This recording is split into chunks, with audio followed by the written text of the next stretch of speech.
प्रगटे मोहन बाबा आज रहा तुमको बतलाए। कैसे प्रगटे मोहन बाबा आज रहा तुमको बतलाए। कलयुग के हैं ये अवतारी महिमा इनकी बरनी न जाए। कैसे प्रगटे मोहन बाबा आज रहा तुमको बतलाए। कैसे प्रगटे मोहन बाबा आज रहा तुमको बतलाए। कैसे प्रगटे मोहन बाबा।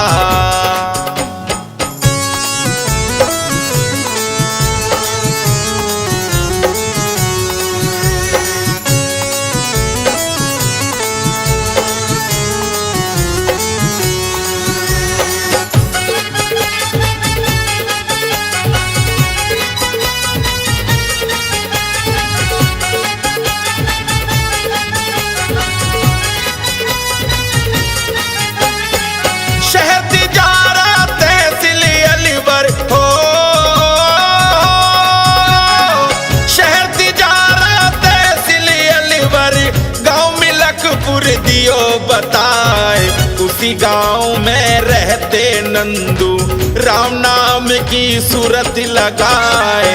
उसी गांव में रहते नंदू राम नाम की सूरत लगाए। ज्ञानी और विद्वानी नंदू ब्राह्मण कुल के भगत कहाए। कैसे प्रगटे मोहन बाबा आज रहा तुमको बतलाए।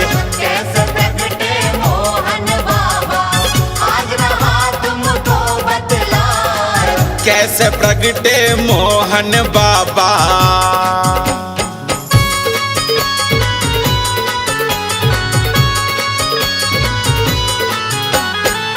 पर्वत ऊपर नंदू भगत जी हो।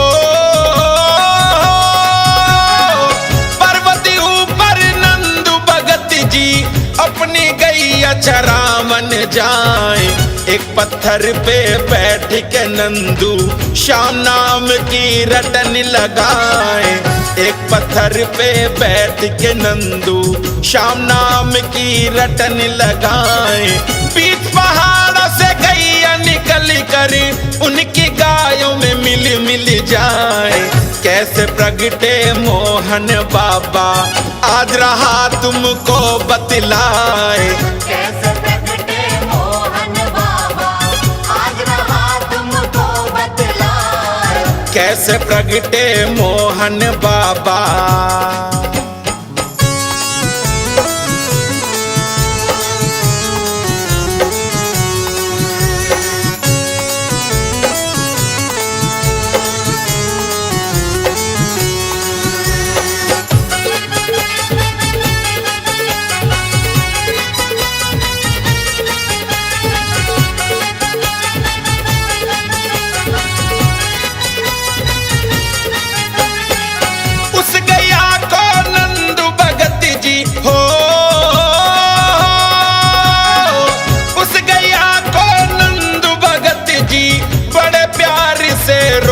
चराए कभी सोचते कभी वो हंसते एकटक गाय को देखती जाए।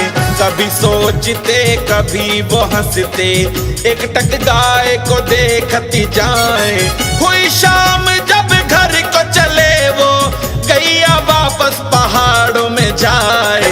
कैसे प्रगटे मोहन बाबा आज रहा तुमको बतलाए। कैसे प्रगटे मोहन बाबा आज रहा तुमको बतलाए। कैसे प्रगटे मोहन बाबा।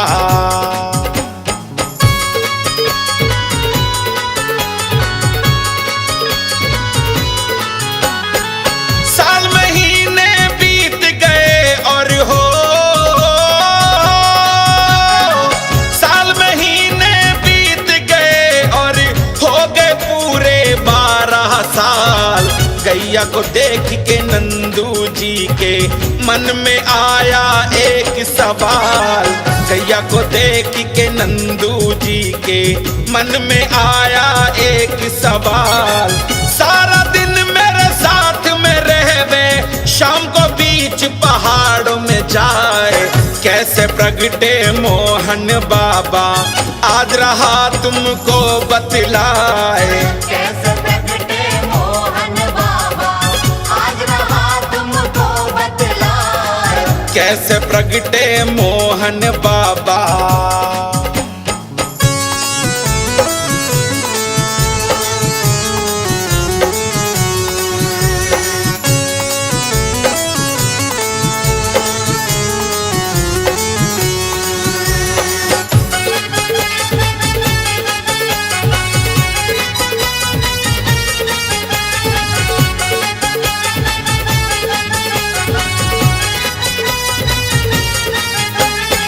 शाम हुई गैया चलने लगी तब हो। शाम हुई गैया चलने लगी तब नंदू उसके पीछे जाए। एक गुफा में गैया पहुंची नंदू अपने मन घबराए। एक गुफा में गैया पहुंची नंदू अपने मन घबराए। एक धुना उस गुफा के अंदर नंदू देख देख डर जाए। कैसे प्रगटे मोहन बाबा आज रहा तुमको बतलाए। कैसे प्रगटे मोहन बाबा आज रहा तुमको बतलाए। कैसे प्रगटे मोहन बाबा।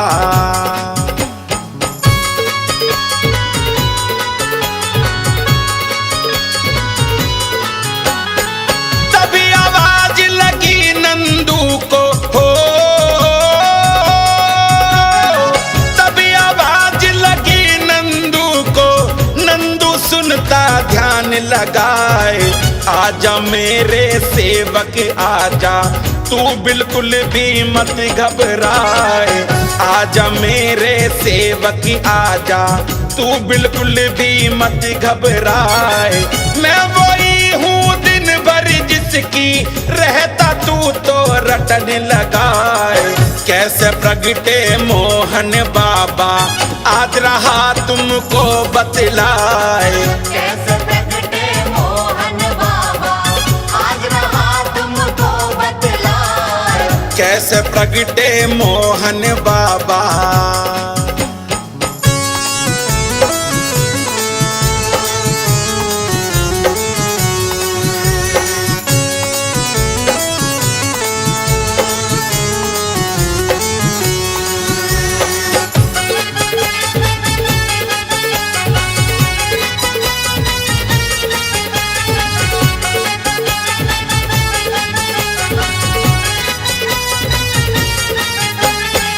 बीच गुफा पर काश में बैठे हो। बीच गुफा पर काश में बैठे बाबा नंदू को दिए दिखाए। पास मेरा काली खोली में नाम तो मोहन राम बताए।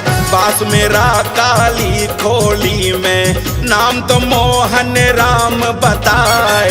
तूने मेरी गाय चराई एक वरदान तू मुझसे पाए। कैसे प्रगटे मोहन बाबा आज रहा तुमको बतलाए।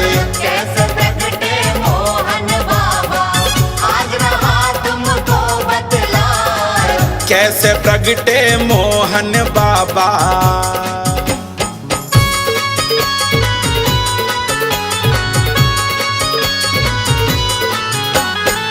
मैं कलयुग में बनूं सहारा हो।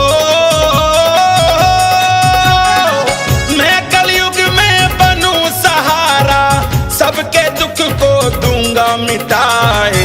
मैंने तुझको दर्श दिए हैं मेरी ख्याता तू फैलाए। मैंने तुझको दर्श दिए हैं मेरी ख्याता तू फैलाए।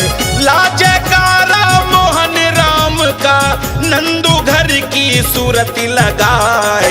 कैसे प्रगटे मोहन बाबा आज रहा तुमको बतलाए। कैसे प्रगटे मोहन बाबा आज रहा तुमको बतलाए। कैसे प्रगटे मोहन बाबा।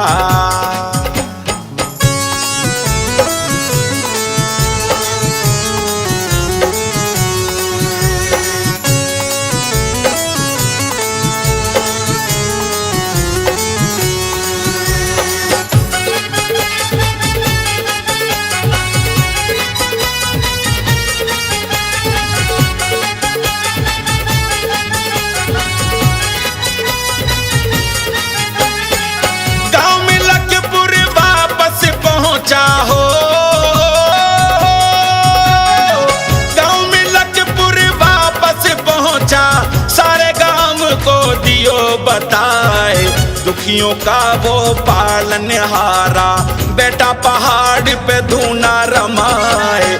दुखियों का वो पालनहारा, बैठा पहाड़ पे धूना रमाए। ना मने कि है उस ईश्वर के, मोहन राम तो नाम बताए। कैसे प्रगटे मोहन बाबा, आज रहा तुमको बतलाए। कैसे प्रगटे मोहन बाबा, आज रहा तुमको बतलाए। कैसे प्रगटे मोहन बाबा।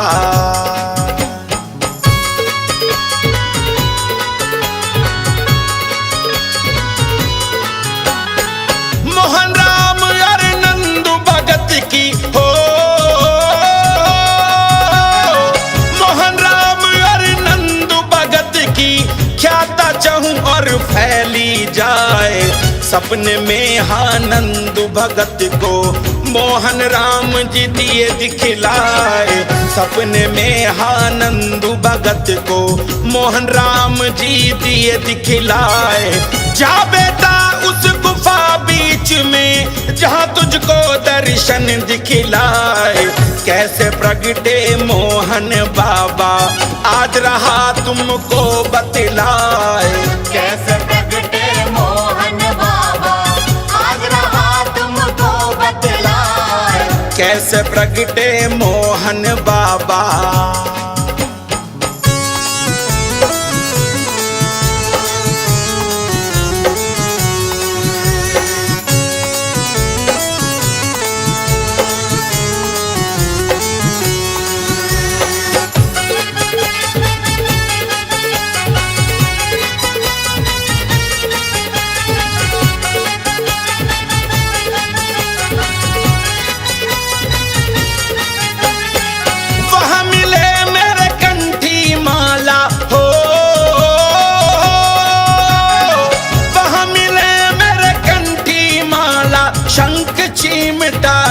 बतलाए।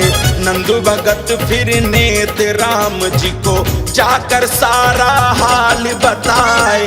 नंदू भगत फिर नेत राम जी को जाकर सारा हाल बताए। नेत राम जी न करी खुदाई, सपने की बात को सच्ची पाए। कैसे प्रगटे मोहन बाबा, आज रहा तुमको बतलाए। कैसे प्रगटे मोहन बाबा, आज रहा तुमको बतलाए। कैसे प्रगटे मोहन बाबा।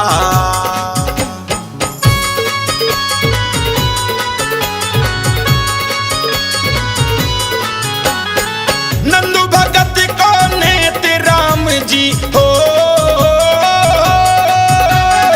नंदू भगत को नेत राम जी गले लगा कर लाड लड़ाए।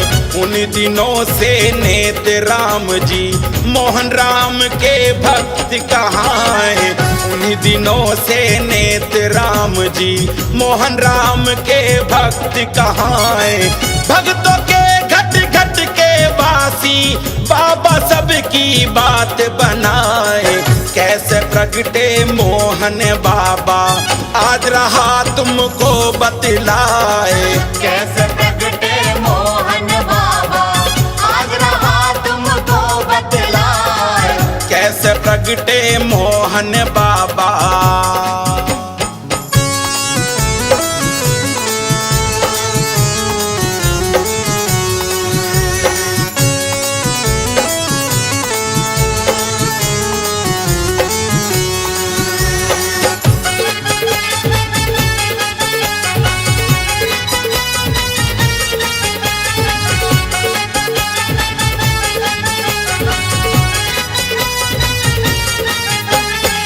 कितना लिख लूं कितना गालूं हो, कितना लिख लूं कितना गालूं, महिमा इसकी समझ न आए। कह मस्ताना मोहन बाबा, संकट को तो दूर भगाए। कह मस्ताना मोहन बाबा, संकट को तो दूर भगाए। गुरु रविंदर दास तुम्हारे इन शरण लगाए।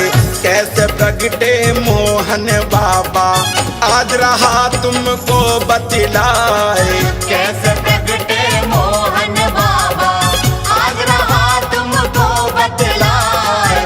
कैसे प्रगटे मोहन बाबा